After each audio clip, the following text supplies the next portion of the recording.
రామాయణం వింటే వాడు బ్రహ్మలోక జిగీష, బ్రహ్మలోక బ్రహ్మ కాదు పరబ్రహ్మ అయిన వైకుంఠం దగ్గరికి వెడతామని చెప్పాం కదా. పరబ్రహ్మ అయిన శ్రీమన్నారాయణుడు ఉండే లోకానికి వెడతాం. శివపురాణం వింటే కైలాసం వచ్చి తీరుతుంది. దేవీ భాగవతం వింటే వణిద్వీపం వస్తుంది. మీలో ఏ దివ్యలోకానికి వెళ్ళాలనే కోరికతో పురాణములు 18 వింటే ఆ లోకమునకు పంపించే శక్తి ఒక్క పురాణములకే ఉన్నది. అమృతత్వమునిస్తుందది అని చెప్పారు. అందువల్ల వేదవ్యాసుడి మాట నాకు ప్రామాణికం. మీరు ఏ శాస్త్రమైనా తీసుకోండి, వ్యాసుడికి వ్యతిరేకంగా ఉంటే అది మనకి ప్రమాణం కాదు. వ్యాసుడు చెప్పింది అందులో చెబితే అది ప్రమాణం. అందుకే ధర్మసింధు అవ్వచ్చు, ఇంకేవో ముద్గల పురాణం అవ్వచ్చు, ఈ పురాణములన్నీ వ్యాసుడు చెప్పిన వాటికి అనుగుణంగా ఉన్నంత వరకే పాటిస్తాం.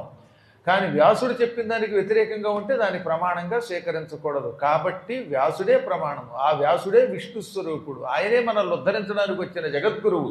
కాబట్టి వ్యాసుడు చెప్పినటువంటి పురాణములలో ఏమనున్నది? ఈ 18 పురాణములు కలియుగ వాసుల కోసం నేను ప్రత్యేకంగా ఇచ్చాను.